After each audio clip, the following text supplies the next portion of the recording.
Class में। सो फटाफट से सारे के सारे स्टूडेंट्स आ जाइए, 1 मिनट के अंदर अंदर अपनी पॉजिटिव अफर्मेशन लिखिए और फिर हम अपनी क्लास को शुरू करते हैं। जल्दी से आ जाइए सारे के सारे स्टूडेंट्स।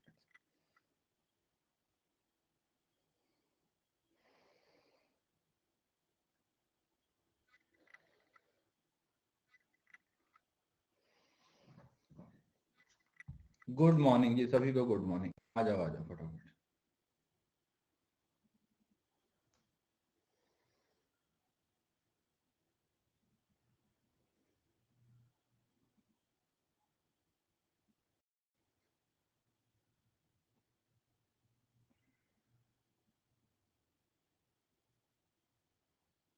गुड मॉर्निंग सभी को, गुड मॉर्निंग।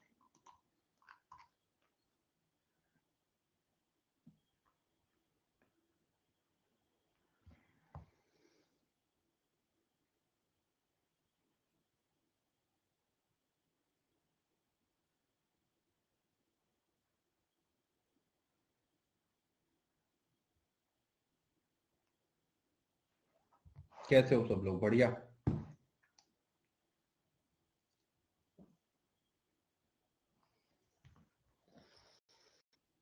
गुड मॉर्निंग जी, गुड मॉर्निंग।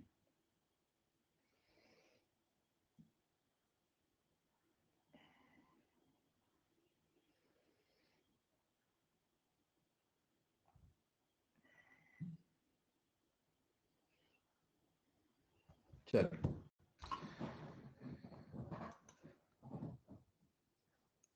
ओके, अगर आपकी फर्स्ट क्लास है तो भी कोई टेंशन वाली बात नहीं है, ये कोर्स शुरू ही हो रहा है तो आप यहाँ से शुरू कर सकते हो। तो ये जो हमारा कोर्स है that is of people and development. People and development, people and environment, जो भी आप कुछ बोल सकते हो। इससे पिछली क्लास थी जो, वहां पर हमने डिस्कस किया था इसकी कंप्लीट स्ट्रेटेजी के बारे में, राइट। हमने इसकी जो कंप्लीट स्ट्रेटेजी है हमने उसको डिस्कस किया था। मैंने आपको बताया था कि किस तरीके से आप इस यूनिट को अप्रोच कर सकते हो, कौन कौन सी बातों का आपको ध्यान रखना चाहिए और किस तरीके से हमें इसको कवर करना है। तो जिस तरीके से आप लोगों को स्ट्रेटेजी बताई थी, ठीक है जी, जैसी आप लोगों को स्ट्रेटेजी बताई थी सेम टू सेम उसी तरीके से हम इस यूनिट को अब अप्रोच करने वाले। जैसी स्ट्रेटेजी थी उसी तरीके से हमारी अप्रोच होने वाली है। और दूसरी बात, जब आप इस यूनिट को पढ़ोगे तो आप लोगों को पता है कि इस यूनिट में स्टैटिक पोर्शन बहुत ज्यादा है। सो ये मत बोलना कि सर बोर हो रहे हैं, ये हो रहा है, वो हो रहा है। चुपचाप पढ़ते रहिए, जितना क्लास में याद होता है क्लास में याद करते रहिए, जितना आपको लगता है कि हमें बाद में रिवाइज करना उसे बाद में रिवाइज करते रहिए, ठीक है जी। बस छोड़ना नहीं है, पढ़ते रहिए। ओके जी, 11 बजे क्लास भी होगी, टेंशन मत लो।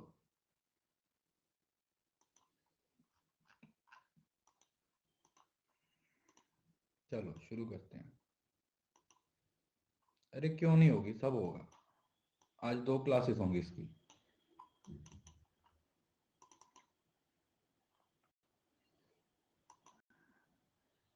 Yes, this is for paper 1। अब यहां पर हम कुछ पहले वर्ड्स को समझने की कोशिश करते हैं। एक होता है कॉन्फ्रेंस, एक होता है कन्वेंशन, एक होता है प्रोटोकॉल। पहले हम इन तीनों का डिफरेंस समझने की कोशिश करेंगे कि इन तीनों का डिफरेंस क्या है। What is the difference between among conference, convention and protocol.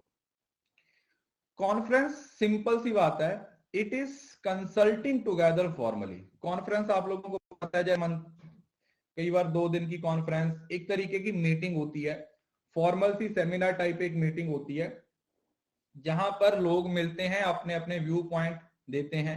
मतलब एक तरीके की नेगोशिएशन होती है। There is only broad theme, एक बड़ी थीम होती है, उसके अंदर बहुत सारी सब थीम्स होती हैं। In a conference, the principal bodies are established for further deliberation, if any required, on the broad theme on which conference is called for. और इस कॉन्फ्रेंस में क्या किया जाता है, वो प्रिंसिपल बॉडीज हैं वो बनाई जाती हैं जो उस टॉपिक को आगे एड्रेस करने वाली। ठीक है। अल्टीमेट एम, जो अल्टीमेट ऑब्जेक्टिव है किसी भी कॉन्फ्रेंस का, वो क्या है कि लोग एक बार इकट्ठे होंगे और वो क्या करेंगे, वो इकट्ठे होके आपस में डिस्कशन करेंगे और डिस्कशन के हिसाब से अपना जो भी एक फॉर्मल बॉडीज हैं उसको फ्रेम करेंगे और उन बॉडीज को पावर दी जाएगी कि वो आगे उन मैटर्स पे डिस्कशन करेगी, आगे उन मैटर्स को वो सॉल्व करेंगे। अब कन्वेंशन क्या है? कन्वेंशन में, क्योंकि देखो कन्वेंशन हो गया तो ये एक आगे का वर्ड हो गया कॉन्फ्रेंस में। कॉन्फ्रेंस में सिर्फ आपने बॉडीज बना दी, बट कन्वेंशन के अंदर आप कुछ गैप्स बनाते हो, that is generally accepted principal, कोई फ्रेमवर्क जिसकी बेसिक गाइडलाइंस बनाई जाएंगी। मतलब कॉन्फ्रेंस में जो बॉडीज बनाई गई अब वो कन्वेंशन करेंगी और उन कन्वेंशन को हम इंप्लीमेंट करेंगे, या ये मान के चलिए कि कुछ एजेंडे बनाए जाएंगे, कुछ उसके लिए बेसिक गाइडलाइंस बनाई जाएंगी जिसको अब फॉलो करना पड़ेगा। और देन आता है protocol. Protocol it is the final convention. Protocol का मतलब हो जाता है जहां पर फिर सारी कंट्रीज आती हैं और उसको अप्रूवल देती हैं, उसको साइन करती हैं और ये बोलती हैं कि yes we are ready for this particular convention, so we are ready for this particular concept, कि हम इस चीज के लिए एग्री करते हैं। जैसे अब वियना कन्वेंशन है, तो वियना कन्वेंशन को मानने वाली सारी कंट्रीज ने उस कन्वेंशन पे साइन कर दिए, उस प्रोटोकॉल पे साइन कर दिए। उस तरीके से क्योटो प्रोटोकॉल, उस पे सब लोगों ने साइन कर दिए। तो this is where party set specific AIIMS और लीगल ऑब्लिगेशंस। यहां पर क्या कर दिया जाएगा, उनको कुछ टारगेट्स दे दिए जाएंगे, उसको कुछ ऑब्लिगेशंस दे दी जाएंगी जिनको पूरा करने के लिए उनकी रिस्पॉन्सिबिलिटी बन जाएगी। ठीक है, जैसे इंडिया को टारगेट दे दिया कि इतने % तक आपने ये काम करना है, तो वो इंडिया का टारगेट हो गया। इसी तरीके के रशिया को टारगेट दे दिया कि आपका ये टारगेट होगा, तो वो रशिया का टारगेट हो गया। समझ रहे हो ना? तो दिस इज प्रोटोकॉल। ये आप लोगों का क्या हो जाएगा, protocol. Usually when a major provision is to be incorporated on regulations of the convention, a protocol is called among the countries who are signatory of the original convention when it is signed was approval। और उसके बाद ध्यान से सुनो, उसके बाद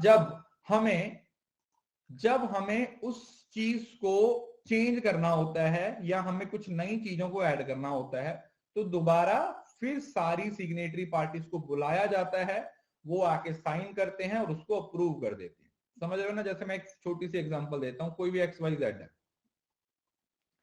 एक convention हो गई या एक प्रोटोकॉल बन गया कि हमें ये टारगेट 10% तक अचीव करना है ना?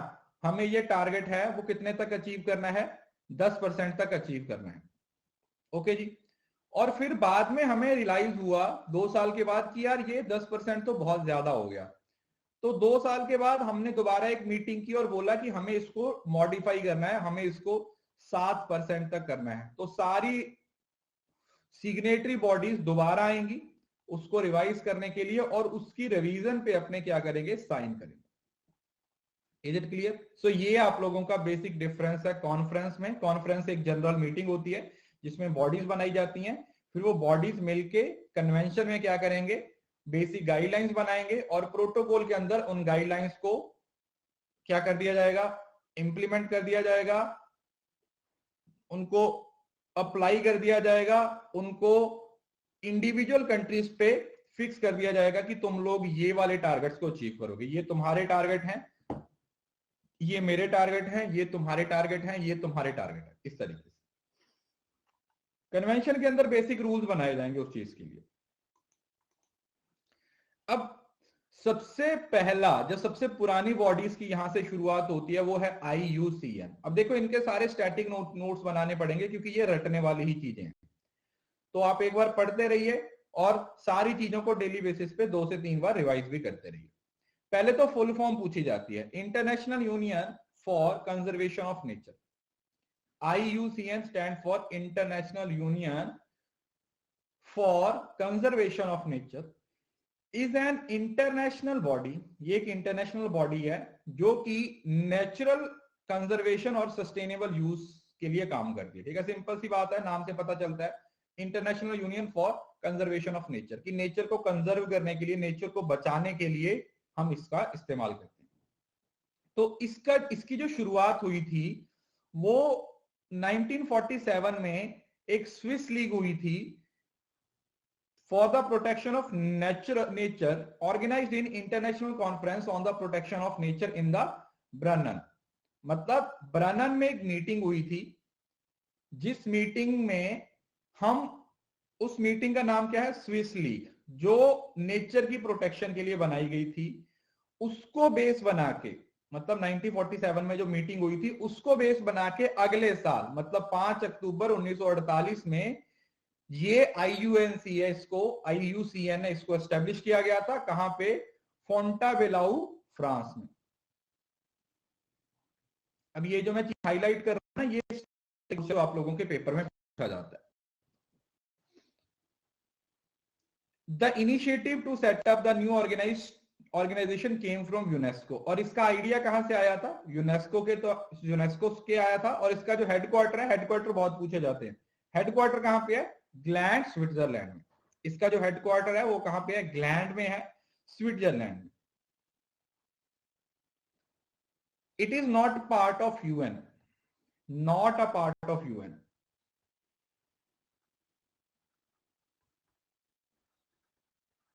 लिख लीजिए, it is not a part of UN, United Nations का पार्ट नहीं है ये। पहले इसको आईयूपीएन बोला जाता था 1948 से लेके 56 तक। मतलब जब ये बनी थी तब इसका नाम क्या था? तब इसका नाम था international union for protection of nature. और उसके बाद फिर एक बार इसका नाम चेंज हुआ, वर्ल्ड कंजर्वेशन यूनियन, 1990 से लेके 2008 तक। बट अब इसका नाम क्या कर दिया गया है? आईयूसीएन कर दिया गया। ठीक है, ये नहीं पूछा जाएगा, फिर भी आप एक बार इसको दिमाग में रखिएगा कि आईयूपीएन रखा गया नाम इसका, international union for protection of nature, 1948 से लेके 1956 तक। और 1990 से 2008 तक इसका नाम क्या था? World conservation union. क्लियर है जी? इस बात में किसी बच्चे को कोई दिक्कत?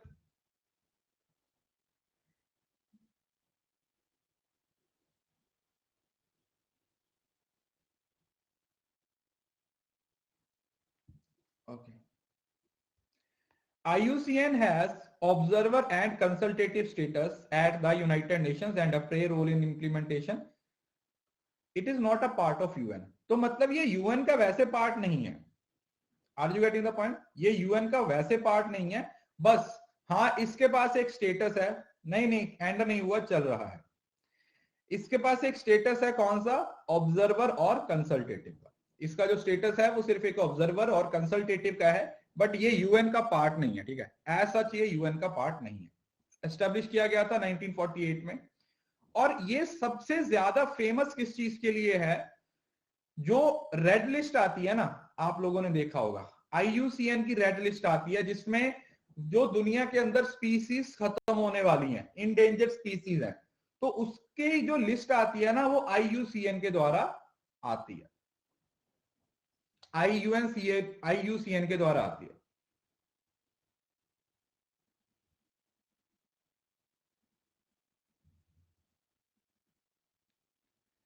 क्लियर है? तो ये आप लोगों ने याद रखना।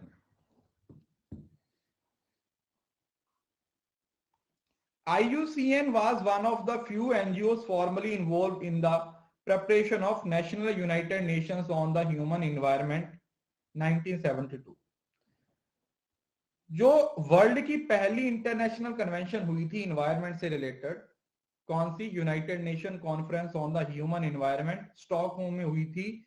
कहीं ना कहीं उसकी प्रेपरेशन में भी इस बॉडी ने अपना एक इंपॉर्टेंट रोल प्ले किया था, जिसको स्टॉकहोम, जो स्टॉकहोम में हुई थी, स्टॉकहोम कन्वेंशन।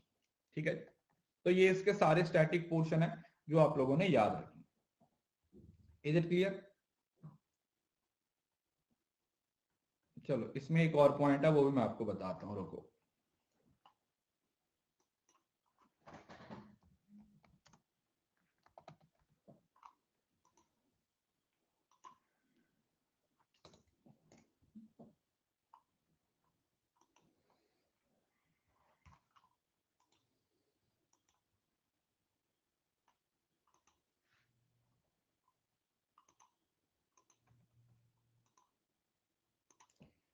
अभी आप लोगों को मैंने एक चीज बताई कि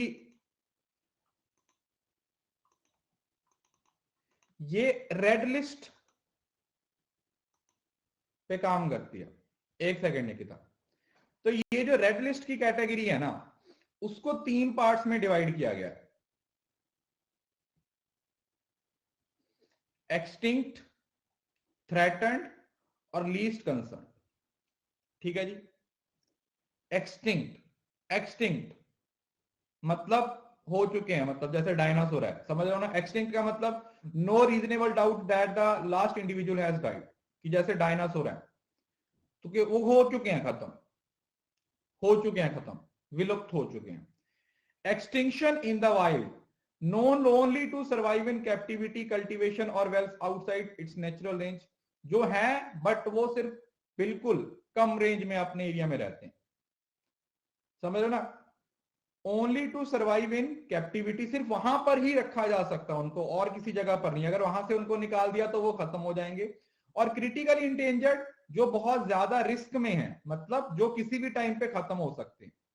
ये जंगल की बात हो रही है, ठीक है। वाइल्ड मतलब ये जंगल की बात हो रही है। तो extinct, extinct in the wild और क्रिटिकली इंडेंजर्ड, तो ये हो गया। उसके बाद इंडेंजर्ड, ये भी रिस्क में है। वल्नरेबल, ये भी रिस्क में है। नियर थ्रेटन्ड है। लीस्ट कंसर्न्ड है, जिनकी इनफ पॉपुलेशन है। Data deficient, not enough information और अबंडेंस और distribution of estimation it's risk. ठीक है, ये ज्यादा इंपॉर्टेंट नहीं है, मैं आप लोगों को बता रहा हूं, ध्यान से समझो। आपने मेन कौन सा याद रखना है, आपने ये जो पहले 3 पॉइंट है ना, ये आप लोगों ने याद रखने हैं, ये वाले। और ऊपर की 3 कैटेगरीज आप लोगों ने याद रखनी है, कि एक्सटिंक्ट का मतलब जो खत्म होने की कगार पे हैं, पहले 2। थ्रेटन्ड में CR, EN और VU, वल्नरेबल। और लीस्ट कंसर्न में NT और LC। और डेटा डेफिशिएंट का मतलब जिन जिन बॉडीज के बारे में या जिन स्पीसीज के बारे में हमारे पास डेटा ही अवेलेबल नहीं है, जिनके बारे में हमारे पास डेटा ही अवेलेबल नहीं है कि यार ये क्या करेंगे, कैसे, मतलब इनके बारे में क्या डिटेल है क्या नहीं, इन्फो ही नहीं है हमारे पास, इंफॉर्मेशन ही अवेलेबल नहीं है। ठीक है जी, तो ये चार्ट है, इंपॉर्टेंट है, इसको अंडरस्टैंड करना, इसको याद करना। हाँ, जिन स्पीसीज के बारे में हमें अभी कुछ मालूम ही नहीं है, ठीक है, ये उसके बारे में बात कर रहे हैं, the red list categories. Clear है। तो ये आप लोगों की डिटेल थी IUCN। जैसे वो आता है ना एक्सटिंक्शन, तो जैसे क्रिटिकल इंडेंजर या एक्सटिंक्ट इन द वाइल्ड, अब इसकी कैटेगरीज नहीं पूछी जाएंगी। जैसे अगर आप आज से 15-20 साल पहले की बात याद करो, हाँ 20 साल पहले, तो घर में ना एक छोटी सी चिड़िया आती थी, कॉफी कलर की, आपने देखी होगी, बिल्कुल छोटी सी होती थी वो, कॉफी कलर की होती थी, बहुत ज्यादा हम देखते थे, हाँ बिल्कुल बिल्कुल वो उस कलर की, हाँ स्पैरो। अब नहीं आती, अब ये सिर्फ ट्विटर पे रह गई है, अब तो सिर्फ ट्विटर पे रह गई है, बाकी दुनिया में से तो बहुत कम हो गई है ना। मतलब हर जगह पे नहीं आती है, बट कुछ कुछ जगह पर हो सकता है आती हो, मगर यहां पर तो नहीं आती, यहां पर तो एकदम से जैसे खत्म हो गई। लीस्ट कंसर्न जो इनफ है बेटा, लीस्ट कंसर्न है जिनकी पॉपुलेशन इनफ है, उनको कोई खतरा नहीं है।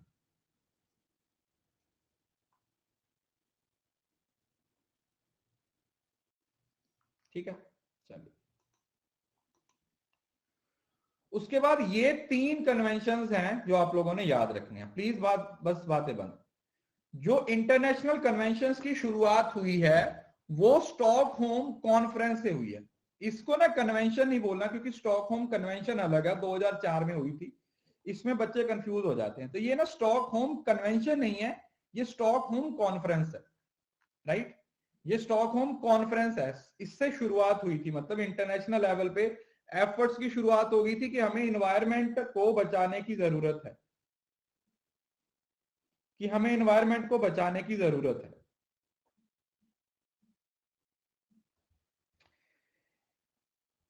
Eventually led to 3 new international conventions with IUNC involved in their drafting and implementation.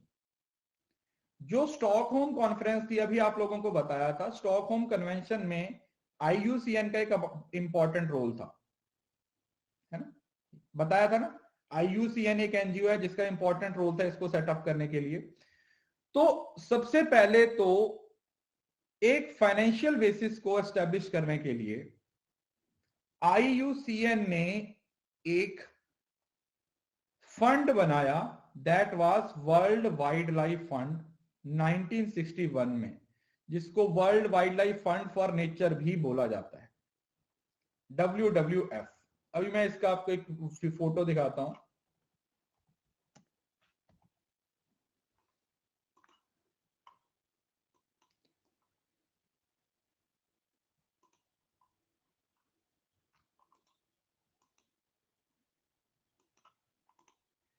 ये आप लोगों ने देखा होगा इसका लोगो,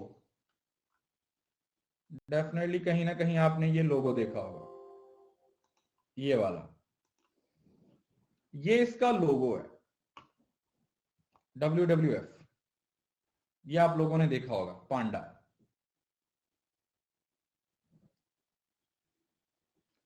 और इस टाइम पे शायद इंडिया से श्रुति हसन इसके एम्बेसडर हैं, एक बार चेक कर लीजिए, पहले विश्वनाथन आनंद भी थे, अभी शायद श्रुति हसन है। ये एक बार आप सर्च कर लीजिएगा, ठीक है, इससे रिलेटेड इंफॉर्मेशन। श्रुति श्रुति हसन, शायद श्रुति ही है, बट एक बार फिर से भी चेक कर लीजिएगा, राइट। तो ये WWF है।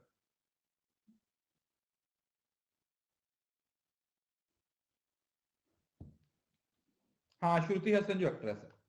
तो ये क्या बनाया गया, फंड बनाया गया। Convention concern the protection of world and natural heritage, provide technical evaluation and monitoring. Convention concerning the protection of world culture and national heritage 1972, और आईयूसीएन इसको इवेल्युएशन और मॉनिटरिंग का काम देती है, जो आपकी पहली स्टॉकहोम कन्वेंशन हुई थी। उसके बाद जो नेक्स्ट कन्वेंशन बहुत ज्यादा इंपॉर्टेंट है वो है साइट्स, CITES। साइट्स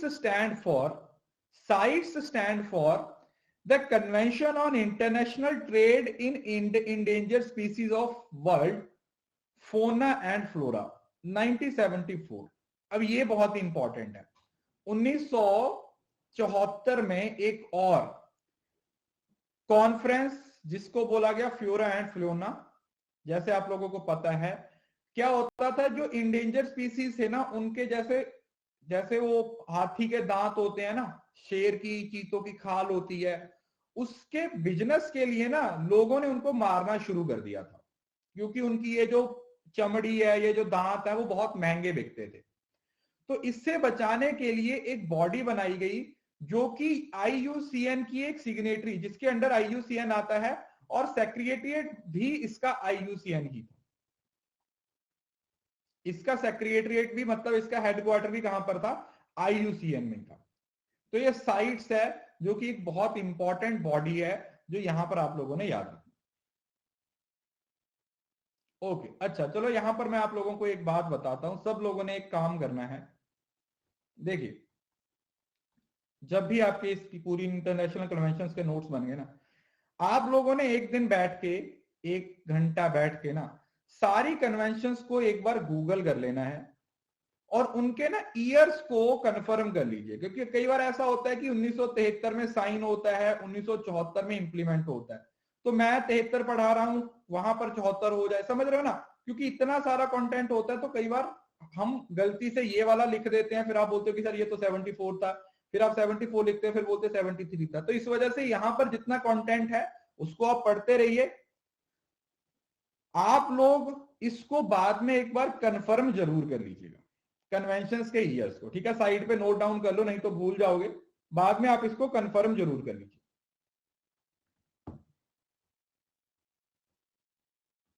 ठीक है जी। सिग्नेटरी पार्टी मतलब जो साइन करेगी। चलो मैं बता ही देता हूं।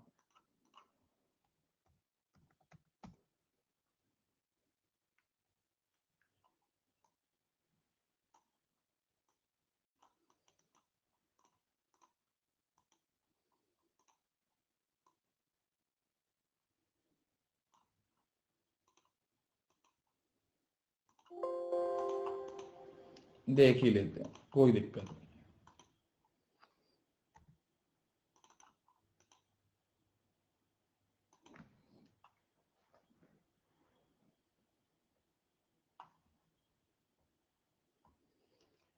देखिए पीडीएफ नोट्स तो आपको बनाने पड़ेंगे, पीडीएफ तो सफिशिएंट है, बट बेटा उसको नोट्स बनाने पड़ेंगे। और नोट्स कैसे बनाने हैं उसकी मैं पहले क्लास ले चुका हूं, प्लीज आप एक बार उसको चेक कर लीजिए। फाउंडेशन कोर्स ढूंढ लीजिए, आपको पेपर 1 का फाउंडेशन कोर्स मिल जाएगा।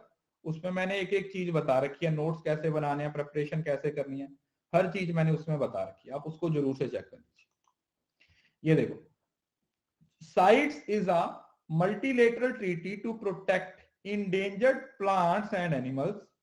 It was drafted as a result of resolution adopted in 1963 at a meeting of members of IUCN. 1973 में IUCN वालों की एक मीटिंग हुई थी,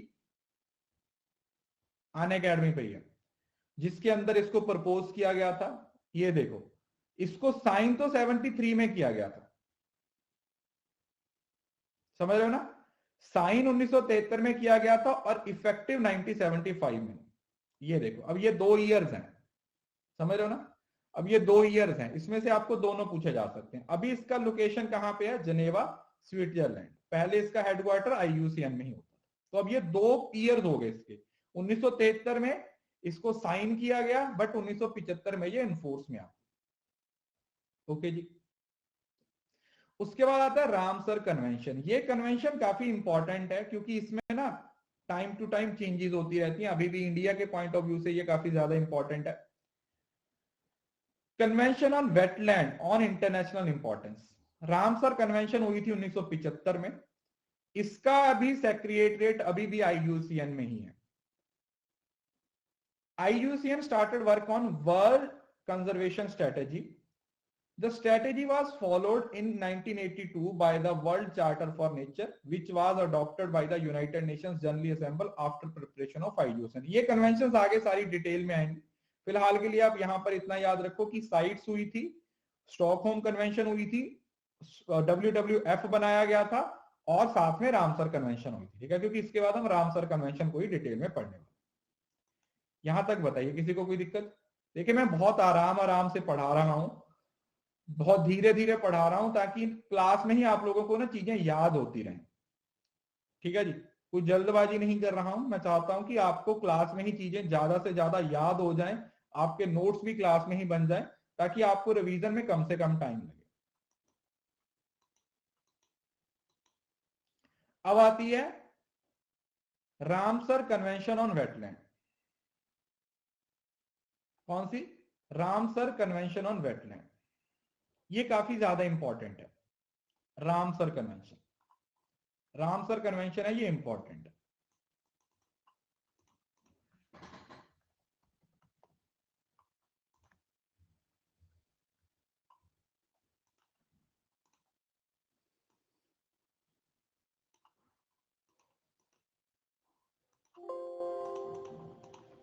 ये देखो,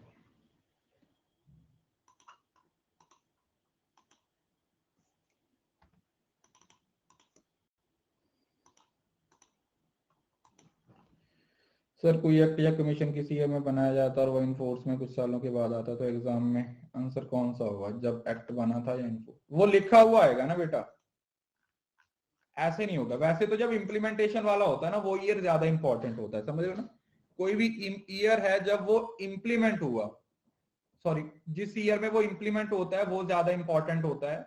बट फिर भी आप लोगों को पता भी होना चाहिए कि उसको साइन कब किया गया था, ठीक है, कि उसको साइन कब किया गया था, ये भी आप लोगों को मालूम होना चाहिए। अब ये देखो, Ramsar convention, Ramsar convention on wetland of international importance, especially as water flow habitat is an international treaty for the conservation and sustainable use of wetland. तो ये जो आपकी कन्वेंशन है, ये किसके साथ रिलेटेड है? This is related with the wetland, wetland के साथ रिलेटेड है। It is also known as convention on wetland. It is named after the city, it is named after the city of Ramsar in Iran. अब इस convention को जैसे sign तो 1971 में किया गया था, देखो इसको साइन तो 1971 में किया गया था, कहां पर लोकेशन, कहां पे है? रामसर। रामसर एक सिटी है, कहां पर? ईरान में। और इफेक्टिव कहां से हुई थी? 21 अक्टूबर 1975 में, 4 साल के बाद जाके इफेक्टिव हुई है। और ये जो 2 अक्टूबर है ना, 2 फरवरी, 2 फरवरी, इसको वर्ल्ड वेटलैंड डे सेलिब्रेट किया जाता है।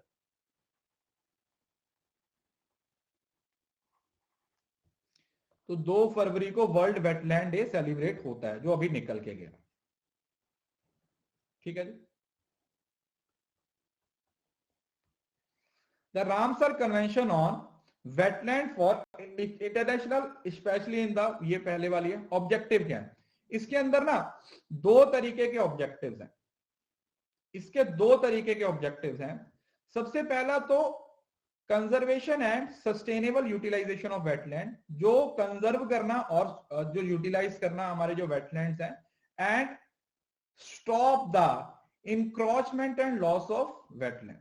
मतलब एक तो वेटलैंड का सही इस्तेमाल करना, और दूसरा उनको खराब होने से, उनको खत्म होने से रोकना। क्योंकि आपको पता है कि जो वेटलैंड है उसकी एक अपनी इंपॉर्टेंस होती है। ठीक है जी। वेटलैंड जो गीली धरती होती है ना, आप लोगों ने देखा होगा जंगलों में, जहां पर काई जमी हुई होती है ना, गीली होती है जमीन, दलदल टाइप, वहां पर बहुत सारी स्पीसीज, वहां पर पेड़ पौधों के लिए पानी, वो सारी चीजें जरूरी होती है। हाँ, sponge like area. The treaty is not a legal binding treaty and it is not a part of UN or UNESCO conventions। तो अपने आप में ये एक अलग ही ट्रीटी है, ना तो इसका यूएन से कोई कनेक्शन है, ना इसका यूनेस्को से कनेक्शन है। तो ये 1971 में आया था और इसको इंप्लीमेंट किया गया था 1975 में। Ramsar secretariat is based in the international IUCN में, या अभी भी कहां पर? स्विट्जरलैंड। और जो वर्ल्ड वेटलैंड डे है वो सेलिब्रेट किया जाता है फरवरी 2 को। 2 फरवरी को क्या किया जाता है? इसको सेलिब्रेट किया जाता है। 2 फरवरी को इसको क्या किया जाता है? सेलिब्रेट किया जाता है। ओके। कन्वेंशन ऑन वेटलैंड इसका दूसरा नाम है। साइन कब हुआ था? 1971 में हुआ था, ताकि हम पहले तो कंजर्व कर सकें हमारे वेटलैंड्स को, और साथ में उनको यूटिलाइज करें। वाटरफॉल कन्वेंशन भी बोला जाता है। ध्यान से सुनो, इंडिया इसका पार्ट है। और अभी इंडिया में कितनी साइट्स हैं? ठीक है, ये चेंज हो गई हैं। आज के दिन इंडिया में टोटल कितनी रामसर साइट्स हैं? 49 आज की डेट में। ठीक है, क्योंकि लेटेस्ट डाटा में यूज करना है। आज की डेट में इंडिया के अंदर कितनी वेटलैंड साइट्स हैं? टोटल 49 वेटलैंड साइट्स हैं। उसके बाद इनका ना एक मॉन्ट्रियक्स रिकॉर्ड बनता है। प्लीज ये बात ध्यान से समझना, नहीं साइट्स नहीं याद करनी। मॉन्ट्रियक्स रिकॉर्ड होता है। मॉन्ट्रियक्स रिकॉर्ड क्या होता है वो ध्यान से समझ लीजिए। The Montreux record is a register of wetland sites on the list of wetland of international importance where changes in ecological character has occurred, are occurring, or likely to occur as a result of technological department, pollution or other human. It is maintained as per the Ramsar list। Ramsar list के according इन्होंने एक Montreux record बना रखा है, जिसमें उन Ramsar sites की list है जो इंडेंजर्ड हैं। समझ रहे हो ना? जहां पे लगातार चीजें चेंज हो रही हैं, या जिनको सुधारने की, जिनको सही करने की, जिनको, जहां पर टेक्नोलॉजी की वजह से या फिर किसी भी नेचुरल और अननेचुरल रीजन की वजह से चेंजेस आ रहे हैं, वहां पर उसकी लिस्ट है। इस टाइम पे अगर इंडिया का देखा जाए तो इंडिया के 2 रामसर साइट्स हैं, वो इस लिस्ट के अंडर है। मतलब इंडिया की 2 रामसर साइट्स हैं, वो डेंजर में है। कौन सी? क्योलियोदे नेशनल पार्क राजस्थान का, और लोकतक लेक है मणिपुर में। ये 2 जो साइट्स है ना, रामसर साइट्स, ये मॉन्ट्रियक्स रिकॉर्ड का पार्ट है। ये मॉन्ट्रियक्स रिकॉर्ड का पार्ट है। इसका मतलब क्या हुआ कि ये इंडेंजर्ड है एक तरीके से। यहां पर टेक्नोलॉजिकल डेवलपमेंट, पोल्यूशन की वजह से चेंजेस अकर हो रहे हैं।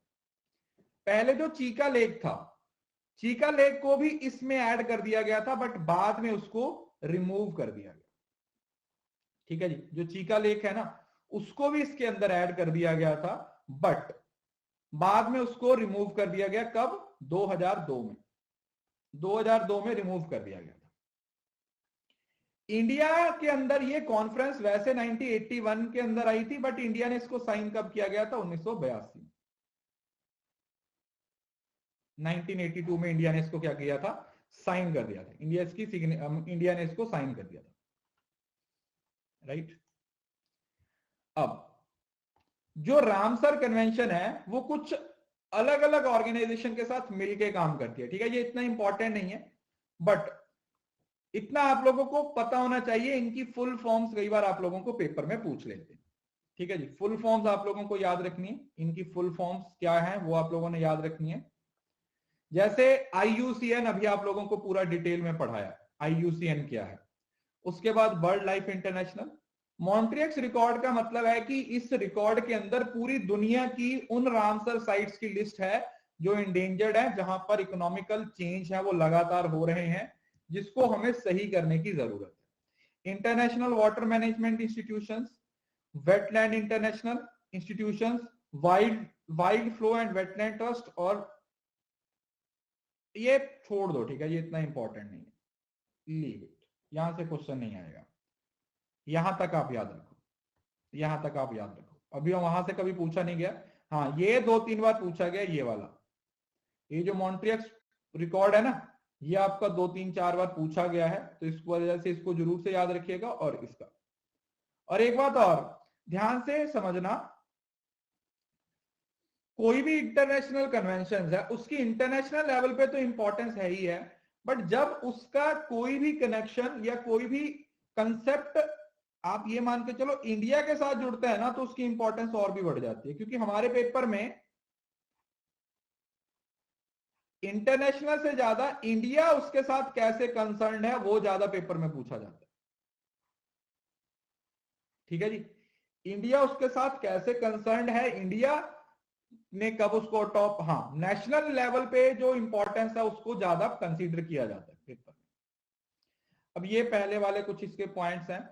अभी इसकी पार्टीज आई थिंक एक बार चेक कर लीजिएगा, अभी इसकी पार्टीज कितनी है? 171 है, ठीक है। 2 और ऐड हुई हैं, 179 नहीं है, सॉरी 169 है, 171 है, ठीक है। Total 171 parties. 21 दिसंबर 1975 से इफेक्टिव है और अपडेट होता है ये हर साल पे। और ये इसकी क्या है, एक तरीके से साइट है, कुछ खास नहीं है। Why wetland is important. अब वेटलैंड की इंपॉर्टेंस क्या है? अब देखो, ये वो वाले पॉइंट हैं जो कॉमन सेंस वाले हैं, आप इसको याद कर लो, रट्टा मार लो, ये पेपर में एज इट एज नहीं पूछे जाते, समझ रहे हो ना। क्योंकि देखो, पेपर में रटने वाली चीजें कौन सा है? कोई ईयर हुआ, कोई मॉन्ट्रियक्स प्रोटोकॉल हुआ, कब हुई, कहां हुई, वो। बट अब ये इंपॉर्टेंस क्यों है कि भाई वेटलैंड से क्या क्या होता है? एक तो ये फ्रेश वाटर को स्टोर करके रखते हैं, अब ये कॉमन सेंस वाली चीजें। इकोनॉमिक और डोमेस्टिक पर्पस के लिए इनकी जरूरत होती है। Maximum utilization of ground water, तो उस ग्राउंड वाटर को इस्तेमाल कर सकते हैं आप अलग अलग तरीके से। वाटर को कंजर्व करके रखते हैं, फ्यूचर की बेटरमेंट के लिए जरूरी है, सस्टेनेबल और livelihood. Recent estimate show that 60% और more of the world's wetland has disappeared since 1999। मान के जी चलो कि 1900 से लेके अभी तक 2020 तक, मतलब 120 साल के अंदर, उस टाइम पे अगर 100% वेटलैंड था, तो आज कितना रह गया है? सिर्फ 36% रह गया। 64% वेटलैंड है वो खत्म हो गया। तो ये क्या है? ये एक चिंता का विषय है कि ये सब क्यों हो रहा है,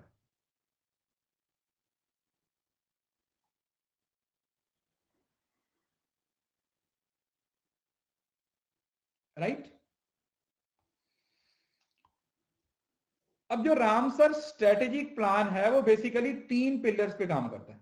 वेटलैंड बेटा अभी बताया ना, जो गीली जमीन होती है, आपने देखा होगा, यहां पर तो कम होती है, जो जंगलों में रहता है ना, दलदल टाइप होता है, गीली जमीन होती है, पॉन्ड लेक टाइप, ये सारी चीजें। हमें लगता है कि ये तो ऐसे ही बने हुए हैं, बट उसकी एक इंपॉर्टेंस है हमारे नेचर के लिए, हमारे नेचुरल एनवायरनमेंट के लिए, इस चीज की बहुत ज्यादा इंपॉर्टेंस है, ठीक है जी। हाँ,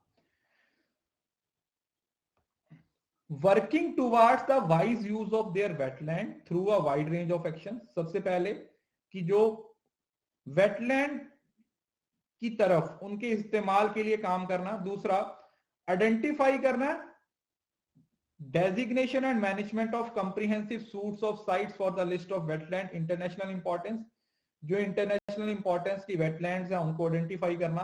और नेशनल लेवल पे एक अलग अलग कंट्रीज के साथ मिलके, वर्ल्ड लेवल पे अलग अलग कंट्रीज के साथ मिलके क्या करना, वेटलैंड को कंजर्व करने के लिए एक्शंस लेना।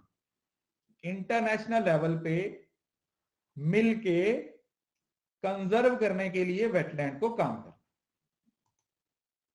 अब the Sundarban reserve forest important है क्योंकि इंडिया है। जहां पर भी इंडिया की बात होगी वो बहुत ज्यादा इंपॉर्टेंट हो जाएगा, ठीक है। जहां पर भी इंडिया की बात होगी ना किसी भी इंटरनेशनल कन्वेंशन में, वो बहुत ज्यादा इंपॉर्टेंस हो जाएगी।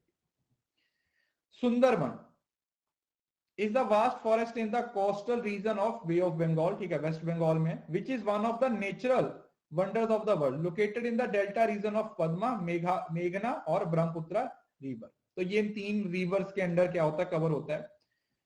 यूनेस्को के द्वारा 1997, यार ये ना चेक कर लेना,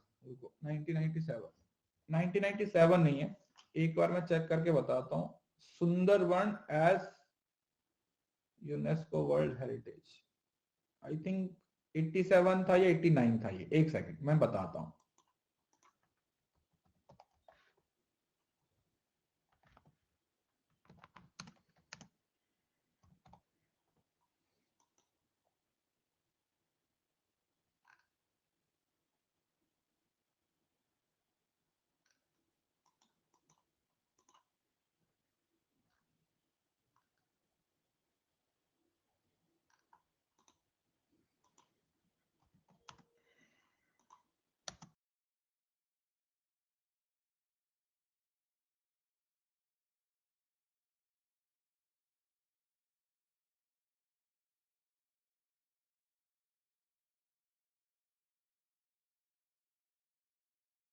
एट्टी 87 है, 97 है, ठीक है, ये 87 है, इसको सही कर लेना। 1987 इसको वर्ल्ड यूनेस्को के द्वारा वर्ल्ड हेरिटेज साइट है, क्या कर दिया गया था, घोषित किया गया था।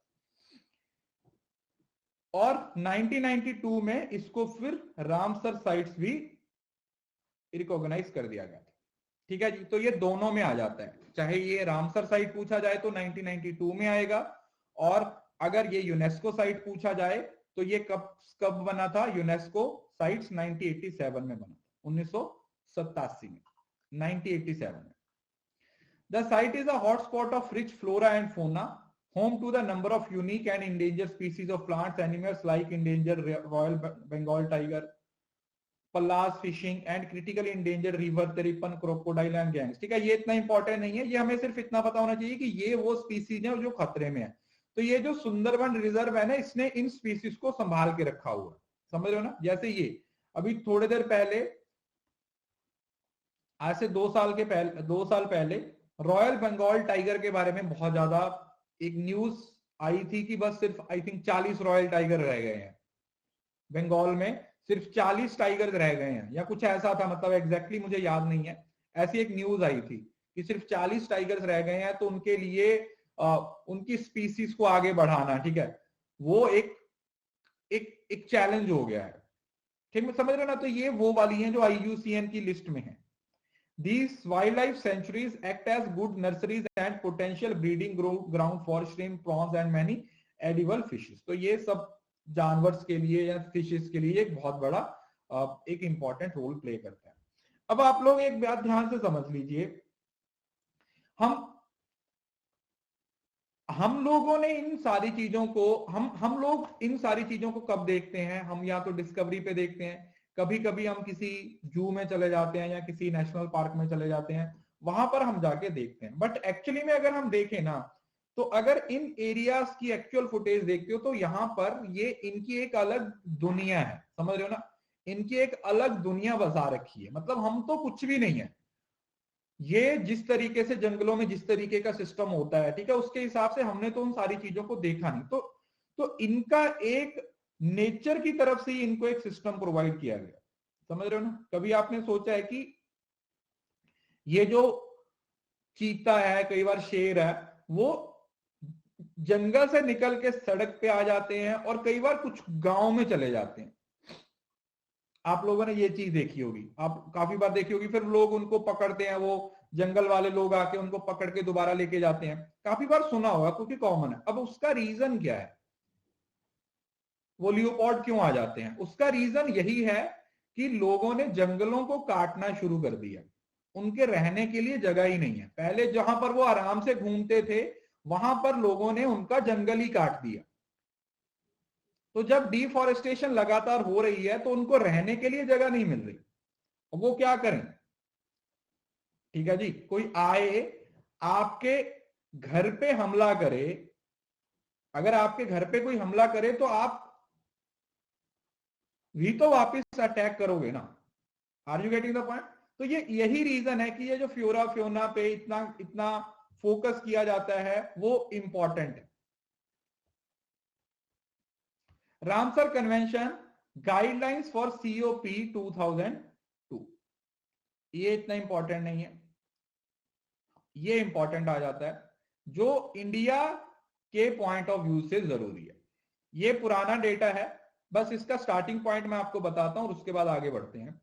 रामसर ने इंडिया में कब से इन्फोर्स हुआ? 1 फरवरी 1982। मतलब वैसे 1981 में आ गया था इंडिया के अंदर, 1981 में, बट इसको एनफोर्समेंट में कब डाला गया था? 1982 में। अब ये रामसर साइट्स हैं, अलग अलग टाइम पे ऐड होती रही। अभी मैं आप लोगों को बताता हूं, अभी का जो लेटेस्ट डेटा है वो ये वाला है। इस टाइम पे इंडिया में टोटल 49 डेजिग्नेटेड वेटलैंड स्प्रेड्स हैं, 10,900। ये इतना इंपॉर्टेंट नहीं है। कितने स्टेट्स में है?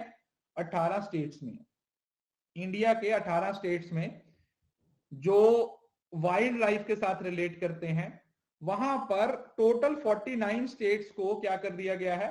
रामसर साइट्स में ऐड किया गया है, जिसमें 18 तो स्टेट्स है, साथ ही 2 यूटीज है, union territories. In the large network of Ramsar sites in South Asia, prime minister ने ट्वीट किया था अभी, ये 2-3 महीने पहले ही। पहले ये 46 होती थी, मतलब जब मैंने ये टॉपिक पढ़ाना शुरू किया तब ये 27 थी। 2019 में 27 थी, फिर 10 ऐड हुई 37, फिर 4 ऐड हुई 41 हुई, फिर 5 ऐड हुई 46 हुई, फिर 3 ऐड हुई। समझ रहे हो ना? हर सेशन में कुछ ना कुछ एडिशन होती रही। तो इस वजह से टोटल कितनी है वो इंपॉर्टेंट है। नहीं नहीं, नाम याद करने की जरूरत नहीं, नाम याद करने की जरूरत नहीं। 49 साइट्स में से सबसे ज्यादा कहां पे है ये आप लोगों को पता होना चाहिए। 10 कहां पे हैं? यूपी में। यूपी में सबसे ज्यादा है, कितनी? 10। सब उसके बाद पंजाब में 6 हैं। गुजरात, जम्मू, गुजरात और जम्मू एंड कश्मीर में कितनी है? 4-4 हैं।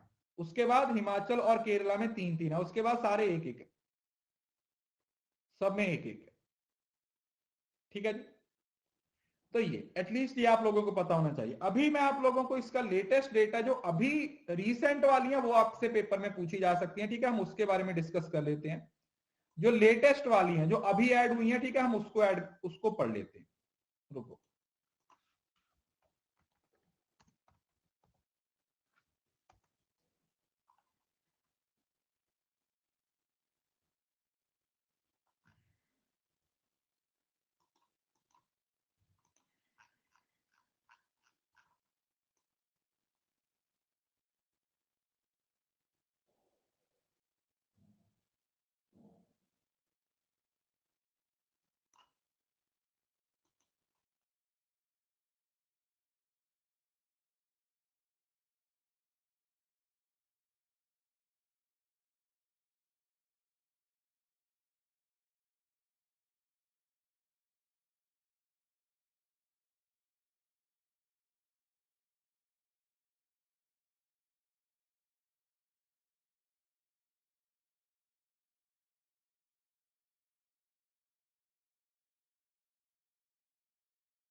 ये वाली फोटो देखो,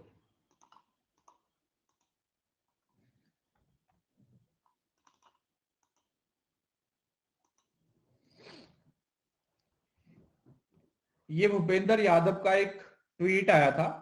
India has established the largest network of Ramsar sites in South Asia. South Asia में इंडिया के अंदर सबसे ज्यादा रामसर साइट्स हैं। Happy to inform that 2 more wetlands, कौन सा, Khijadia wildlife sanctuary in Gujarat और Bakhira wildlife sanctuary in UP. तो अभी जो 2 लेटेस्ट ऐड हुई हैं टोटल 49 करने के लिए, उसमें एक है कहां पे, गुजरात में। ये इंपॉर्टेंट है, ठीक है, ये करंट अफेयर्स का पार्ट बनता है, इस वजह से इसको जरूर से नोट कर लो। एक गुजरात में और दूसरी यूपी में। जो गुजरात में है वो खिजादिया और जो यूपी में है वो बखीरा। गुजरात और यूपी की 2 रामसर साइट्स हैं, इसको आप लोगों ने जरूर से ऐड कर लेना है। ये आपके पेपर के पॉइंट ऑफ व्यू से बहुत ज्यादा इंपॉर्टेंट है, इससे क्वेश्चन बनता है, इससे टॉपिक आपसे पूछा जाता है।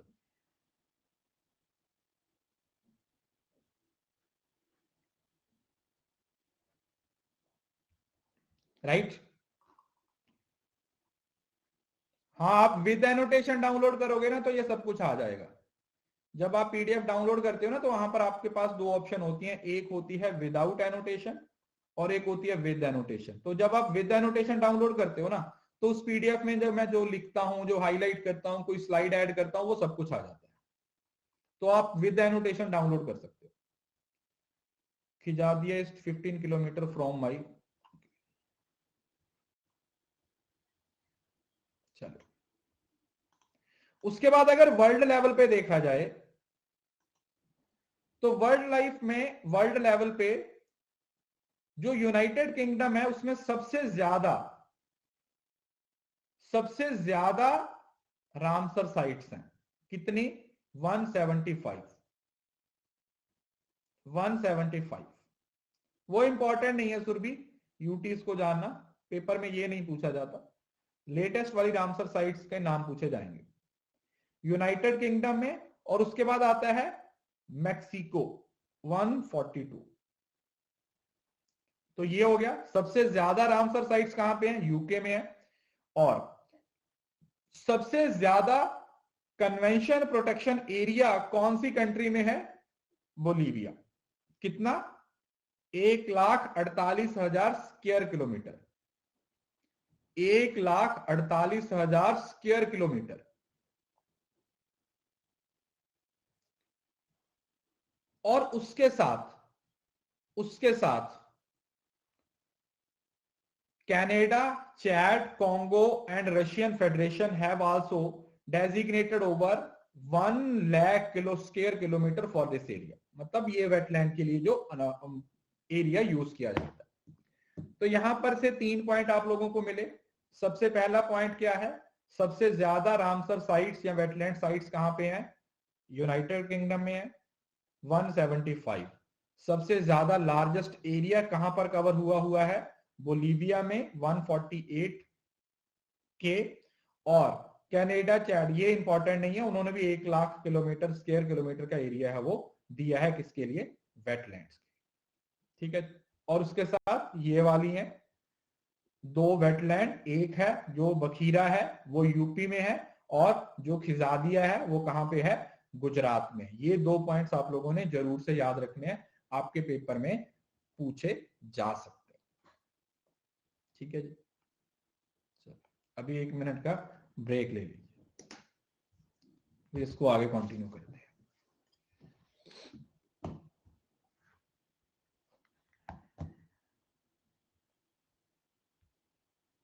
समझ आ रहा है ना? देखिए यूनिट ऐसे ही प्रिपेयर होती है, बाकी जो होगा वो तो पीवाईक्यू वगैरह से भी कवर करेंगे। करंट अफेयर में करवा दूंगा, एग्जाम से पहले करूंगा, एग्जाम से पहले करंट अफेयर्स। अगर आप पिछले बैच में थे ना तो एग्जाम से पहले 10 दिन पहले मैंने 2 क्लासेस ली थी। एक में हायर एजुकेशन के सारे करंट अफेयर पढ़ा दिए थे और एक में पीपल एंड डेवलपमेंट के, और उसमें से 2-2 3-3 क्वेश्चन आ गए थे।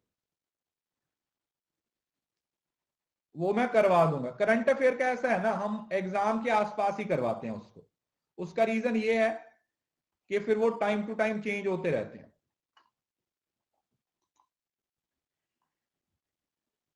नहीं नहीं, सारी वैल्यूज को याद करने की जरूरत नहीं है, बस 2 से 3 पॉइंट याद करने की जरूरत है।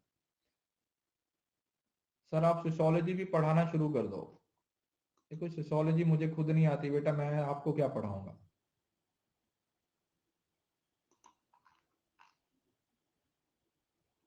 एग्जाम हम ये मान के चलते हैं कि जून में होगा, हम जून के हिसाब से पढ़ रहे हैं, ठीक है। वी आर स्टडिंग लाइक जून।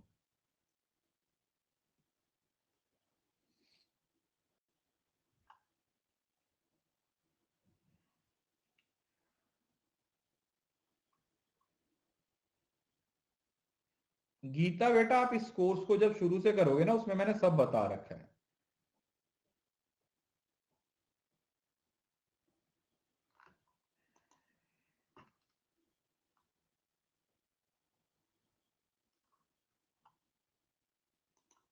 चलो आगे बढ़ते हैं। अब ये सिग्निफिकेंट के बारे में हमने बताया। अरे होगी 11 बजे भी क्लास होगी भाई, क्यों नहीं सुन रहे हो, सब होगा। ये क्लास कल होने वाली थी, बट अन अकेडमी के नेटवर्क की वजह से। देखो यार एक बात ना, तुम ना, मैं तुम्हें समझाता हूँ, प्लीज 1 मिनट मैं ले रहा हूं आप लोगों के लिए।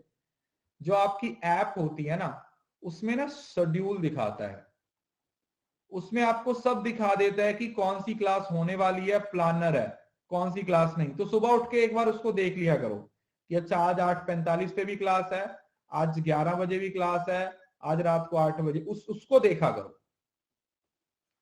उसको देखा करो, ठीक है। उसको जरूर से देखा करो, उसमें सब आ जाता है आपके पास।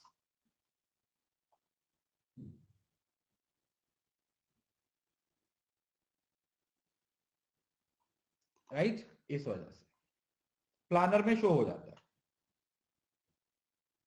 चलिए अब बातें बंद, क्लास पे आ जाओ। इकोसिस्टम को बैलेंस करने के लिए वेटलैंड्स की बहुत ज्यादा जरूरत है। देखो आप एक बात समझ लीजिए, इस दुनिया में भगवान ने जो कुछ भी बना के भेजा है, उसकी अपनी एक इंपॉर्टेंस है। इस दुनिया में कुछ भी वेस्ट नहीं है, समझ रहे हो ना। अगर हम सोचें कि यार इसकी कोई वैल्यू नहीं है, हर चीज की अपनी वैल्यू है, चाहे फिर वो जंगल में हो, चाहे वो धरती में हो, हर चीज के लिए, है ना। तो इस वजह से बैलेंस करने के लिए इकोसिस्टम, अब हम समझ रहे हैं ना, जैसे आप जो क्लाइमेट चेंज हो रहा है, जैसे क्लाइमेट चेंज हो रहा है, और वो जो क्लाइमेट चेंज हो रहा है वो किस वजह से हो रहा है, वो इसी वजह से हो रहा है क्योंकि मैन मेड बहुत सारी चीजें हैं जो लोग कर रहे हैं। हम लोग हम लोग बहुत सारी ऐसी एक्टिविटीज कर रहे हैं जिससे हमारा एनवायरमेंट है वो खराब हो रहा है, जिससे हमारा एनवायरमेंट क्या हो रहा है, खराब हो रहा है। बायोडाइवर्सिटी हॉटस्पॉट, जहां पर अच्छे से वाटर सप्लाई है, पोल्यूटेड वाटर को साफ किया जा सकता है, शोर लाइंस को बचाया जा सकता है, ग्रीन वाटर को प्योरीफाई किया जा सकता है, वो सारी चीजें हैं। फूड बास्केट, ठीक है, वो फूड चेन के बारे में आप लोगों ने सब पढ़ा होगा, जब आप 9वीं 10वीं में थे तो एक फूड चेन का पूरा सिस्टम होता है, कौन किसको खाता है, कौन किसको खाता है ना, ऐसा एक होता है ना, किस तरीके से ये पूरा एक सर्कल दिखाया होता है जो नेचुरल है, जो क्या नेचुरल है, ठीक है। उसमें ना तो आप कुछ कर सकते हो ना हम कुछ कर सकते हैं, तो वो एक पूरा सर्कल है, वो चलता है जो नेचुरल होता है, लाइफ साइकिल की तरह। अ सेफ हैबिटेट, तो वो एक सेफ हैबिटेट रहता है।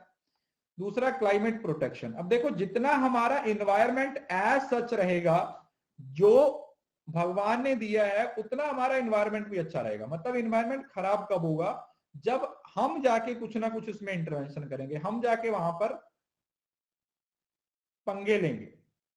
when we will do something like we should not do, तब वो इन्वायरमेंट खराब होता है। और फूड प्रोटेक्शन, ठीक है, वो सब फूड को बचा के रखना, फूड प्रोटेक्शन है, ये सब कुछ वेटलैंड के लिए होता है। मतलब आप ये समझ लो कि वेटलैंड की एक बहुत ज्यादा इंपॉर्टेंस है, फिर वो चाहे पानी से रिलेटेड हो, चाहे वो इन्वायरमेंट से रिलेटेड हो, चाहे वो हैबिटेट से रिलेटेड हो, चाहे वो फ्लड से हर चीज में वेटलैंड की इंपॉर्टेंस होती है। हाँ सॉरी, फ्लड प्रोटेक्शन, हाँ हाँ फ्लड प्रोटेक्शन, ठीक है जी। तो ये कुछ इंटरेस्टिंग फैक्ट्स हैं, ठीक है, इसमें से कुछ कुछ साइट्स हैं जो आप लोग पढ़ लीजिएगा, ये तो मैंने बता दिया। यूनाइटेड स्टेट्स 175 और मैक्सिको में 142 है, ये हम पढ़ चुके हैं। अच्छा देखो 2 फरवरी 1971 इसको वर्ल्ड वेटलैंड डे से सेलिब्रेट किया, ठीक है, क्योंकि इसमें साइन किया गया था। और यूरोप में मैक्सिमम नंबर ऑफ साइट्स हैं और उसमें से ये यूके है, उसमें सबसे, मतलब अगर यूरोप चेक किया जाए, अगर रीजन वाइज देखा जाए तो यूरोप में सबसे ज्यादा है और यूरोप में फिर यूके के अंडर सबसे ज्यादा है। अब यहां पर अगर आप देखते हो ना, तो जो वर्ल्ड की सबसे पहली थी, ये जो लास्ट 7th पॉइंट है ना, ये काफी इंपॉर्टेंट है बेटा। 7th पॉइंट है ना, ये काफी इंपॉर्टेंट है कि दुनिया की सबसे पहली site, world first site was Cobourg peninsula in Australia. कहां पे थी? कोबर्ग कहां पे है? पेनिनसुला में, ऑस्ट्रेलिया में। ये वर्ल्ड की पहली रामसर साइट थी। अब यहां पर देखो, ये जो 5th पॉइंट है ना, ये इंडिया से रिलेटेड है। ये जो आप 5th पॉइंट पढ़ रहे हो ना, ये इंडिया से रिलेटेड है, इस वजह से ये ज्यादा इंपॉर्टेंट हो जाता है। India became a member of Ramsar convention in 1981। India 1981 में इसका मेंबर बना था और 1982 में साइन किया था। और जब इंडिया ने इसका मेंबर बना था तो सबसे पहले 2 रामसर साइट्स इंडिया ने डेजिग्नेट की थी। कौन कौन सी? चीका लेक और कालीदेव नेशनल पार्क। जिसमें से चीका लेक है उसको मॉन्ट्रियक्स जो ये था इससे बाहर निकाल दिया गया था।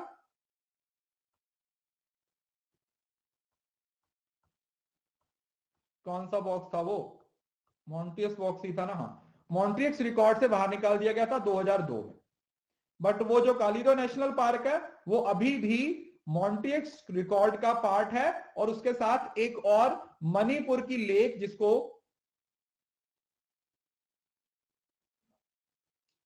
लोकतक लेक मणिपुर का नाम दिया गया। लोकतक लेक मणिपुर का नाम दिया गया। Right, okay. वेटलैंड के बारे में मैंने आप लोगों को बता दिया। वेटलैंड्स में हर तरीके का हैबिटेट आ जाता है जहां पर इन्वायरमेंट के लिए पानी की जरूरत होती है। अब इसमें सब कुछ आ जाता है, ठीक है। ये जो लेक्स हो गए, मार्श हो गए, रीफ, फैंस, स्पीड बैग्स, ठीक है, इतना इन डेप्थ पढ़ने की जरूरत नहीं है। बस ये मान के चलो यहाँ पर नेचुरल तरीके से पानी है।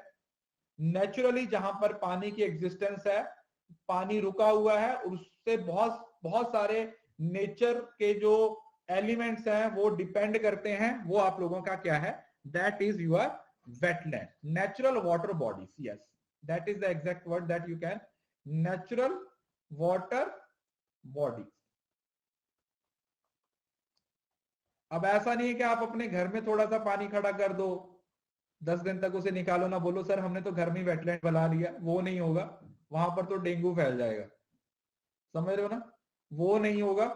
और कहीं आप बोलो कि सर मेरा दिल कर रहा है वेटलैंड साइट बनाने का, बना लोगे, बट उससे फिर डेंगू हो जाएगा। तो इस वजह से ऐसी हरकतें मत किया करो। उसको कीचड़ बोलते हैं, ठीक है।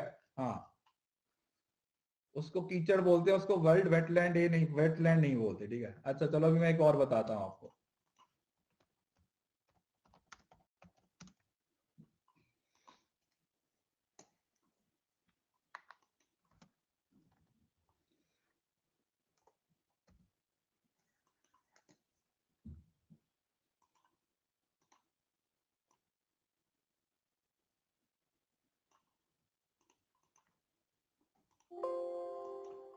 ये भी नोट करो, करंट अफेयर है।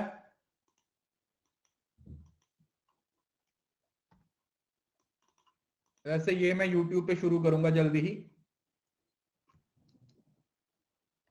जो वर्ल्ड वेटलैंड डे 2022 है, 2 फरवरी को आता है, 2 ऑफ फेब को आता है। उसकी थीम क्या है? Wetlands action for people and nature.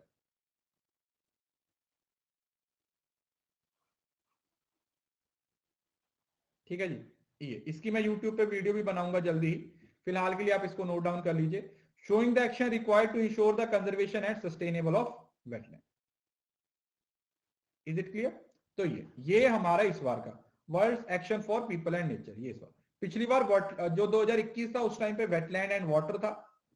इस बार का जो 2022 का है वो क्या है? That is wetlands action for people and nature. ये इस बार की क्या है? इसकी थीम है। This is the theme for this year. इस साल की इसकी ये थीम। और 2021 का पूछा जाए, वैसे तो नहीं पूछेंगे, बट एनटी है, दिमाग खराब हो सकता है। तो वो क्या था, वेटलैंड एंड वाटर।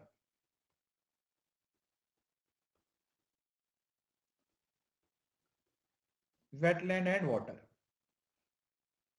कुछ भी पूछ सकते हैं यार, कुछ भी पूछ सकते हैं। तुम्हारा लास्ट ब्रेकअप कब हुआ था ये भी पूछ सकते हैं। तो एनटीए का कोई भरोसा नहीं है, कभी भी कुछ भी पूछा जा सकता है। They can ask you anything anywhere. बिल्कुल भरोसा उठ चुका है हमारा एनटीए से। एनटीए ने एकदम से दिल तोड़ दिया। ये 2 फरवरी को सेलिब्रेट किया जाता है। 2 फरवरी को क्यों? क्योंकि ये अडॉप्ट है। इसको अडॉप्ट ही 2 फेब को किया गया था, 2 फेब 1971। इसको अडॉप्ट कब किया गया था? 1971 में, 1971 में इसको अडॉप्ट किया गया था। इसका जन्मदिन है, इसका जन्मदिन है 2014 का। वो 2014 का क्वेश्चन नहीं था बेटा, वो आईपीसीसी की रिपोर्ट थी जो 2021 में आई थी। मतलब नहीं, वो 2014 की रिपोर्ट चल रही थी, समझ रहे हो ना। वो सही थे वो अपनी जगह पर। अभी जो रिपोर्ट आई है उनकी 2021 में आई है, आईपीसीसी की रिपोर्ट। जो क्लाइमेट चेंज पे रिपोर्ट है ना, वो 7 साल के बाद आई थी। तो वो 2014 को ही बेस बना के क्वेश्चन पूछ रहे थे, क्योंकि जो लेटेस्ट रिपोर्ट है वो 2021 में आई थी।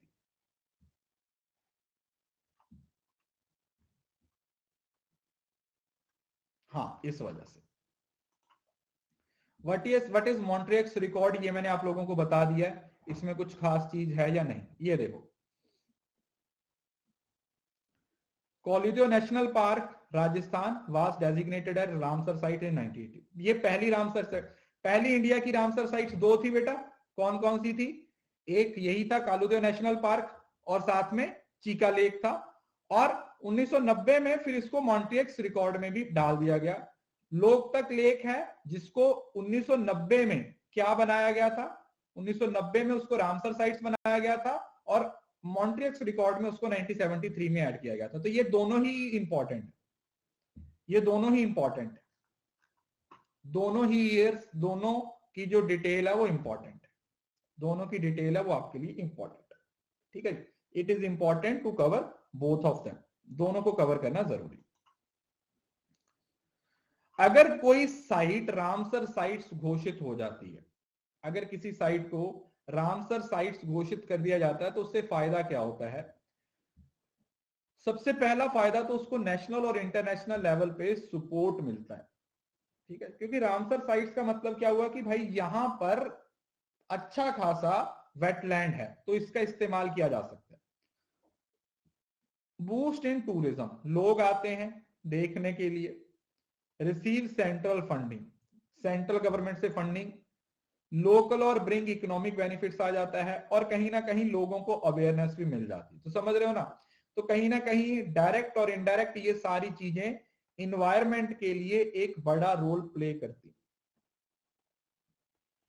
इन्वायरमेंट के लिए ये सारी चीजें एक बड़ा रोल प्ले करती हैं कि किस तरीके से हम इन्वायरमेंट को प्रोटेक्ट कर सकते हैं, हम किस तरीके से इन्वायरमेंट को बचा सकते हैं। ये सारी चीजें इसका पार्ट बनती है, राइट। ये इतना इंपॉर्टेंट नहीं है, ठीक है, पहले हमने पढ़ लिया था। रामसर साइट्स को भी हमने डिटेल में पढ़ लिया है।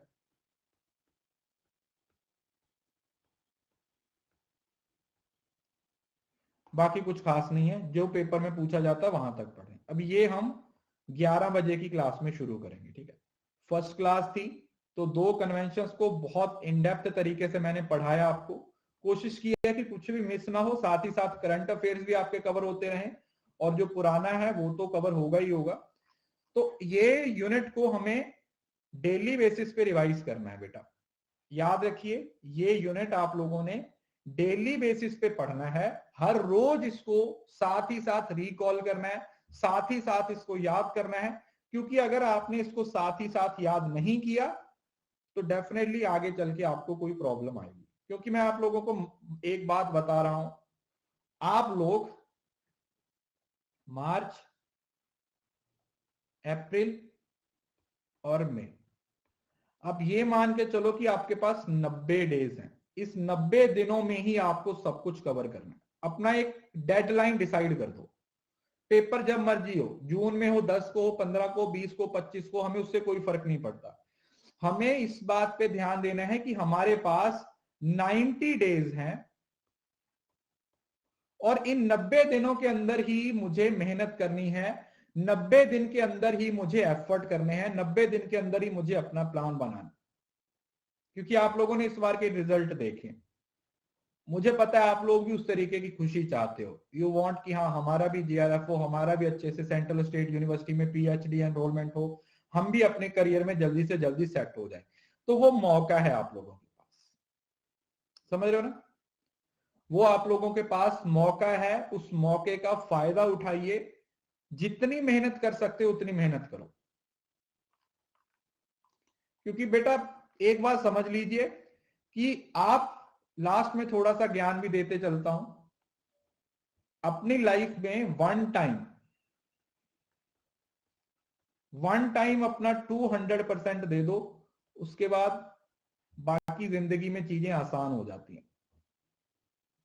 इस बार आपने पूरी मेहनत करके दिन रात एक करके जितना टाइम दे सकते हो उतना दे के आपने इस एग्जाम को क्रैक कर लिया, जेआरएफ क्रैक कर लिया, आपकी कहीं किसी अच्छी यूनिवर्सिटी में आपकी पीएचडी शुरू होगी, आपको स्टिपेंड मिलना शुरू हो गया, तो उसके बाद चीजें सही हो जाएंगी। अदरवाइज अगर आप इस बार 80% पढ़े, क्लियर नहीं हुआ, फिर अगली बार 90% पढ़े, क्लियर नहीं हुआ, उससे फ्रस्ट्रेशन ही होगी। इस वजह से मेरा हमेशा से सभी बच्चों को एक ही बात बोलना होता है कि हमें पहले ही अटेम्प्ट में क्लियर करना होता है। फर्स्ट अटेम्प्ट में ही इस एग्जाम को क्रैक करना हमारी ओनली प्रायोरिटी होनी चाहिए। हमारा ओनली टारगेट क्या होना चाहिए कि हमें इसी बार क्रैक करना है। क्योंकि जैसे जितने अटेम्प्ट होते जाएंगे आपका फ्रस्ट्रेशन लेवल है वो बढ़ता जाएगा। So first attempt should be your last attempt. तो पहले अटेम्प्ट में ही इसको फोड़ना है, that should be your correct approach. College और जेआरएफ, देखो अभी तो जो बच्चे जिनकी मैं इंटरव्यू ले रहा हूं वो अपने कॉलेज के साथ ही क्रैक कर रहे हैं। वो तो इस चीज को अच्छा बोल रहे हैं कि सर हम कॉलेज के साथ की पढ़ाई भी कर रहे हैं तो कंसिस्टेंसी बनी रहे। देखो कॉलेज तो आपका बेटा हो ही जाएगा, कॉलेज की पढ़ाई तो एक दिन में भी कर लोगे आप, वो आप लोगों को भी पता है। यस सर, कॉलेज में तो जो पढ़ना होता है वो तो एक दिन पहले भी पढ़ोगे वो भी हो जाएगा। तो कॉलेज की पढ़ाई के साथ साथ अपने एग्जाम की जो स्टडी है उसको भी ना, मतलब आप ना क्या कर दो, आप सिंक कर दो, सिंक्रोनाइज कर दो। मतलब वो टॉपिक्स को पढ़ना शुरू कर दो जो आपके पीजी में भी आ रहे हैं और आपके मास्टर्स में भी हैं। पहले आप उन टॉपिक्स को टारगेट करो जिससे आप लोगों को हेल्प हो जाएगा, जिससे आप लोगों को क्या हो जाएगा, पढ़ने में हेल्प हो जाएगी। मॉर्निंग क्लास, चलो मैं देखता हूं, ठीक है। मैं खुद सोच रहा हूं, अभी दिन थोड़े बड़े हो गए हैं, थोड़ी गर्मी आ रही है, तो अभी मॉर्निंग के टाइम पे एक क्लास रखेंगे। कोशिश करेंगे कि 8 बजे के आसपास रखें, चाहे वो स्पेशल हो चाहे यूट्यूब की हो, कुछ करते हैं इसके बारे में। चलो मिलते हैं अभी 1 घंटे, क्योंकि मैंने भी खाना नहीं खाया, मुझे बहुत भूख लग रही है। आप लोग भी खाना खा लीजिए, मिलते हैं 11 बजे। Thank you so much, God bless you all. इसी तरीके से पढ़ते रहिए, मेहनत करते रहिए, जेआरएफ जरूर क्लियर होगा। बस कंसिस्टेंसी बनाए रखिए, एफर्ट्स करते रहिए और अपना 100% देते रहिए। Thank you so much, bye bye, take care, ध्यान रखिएगा।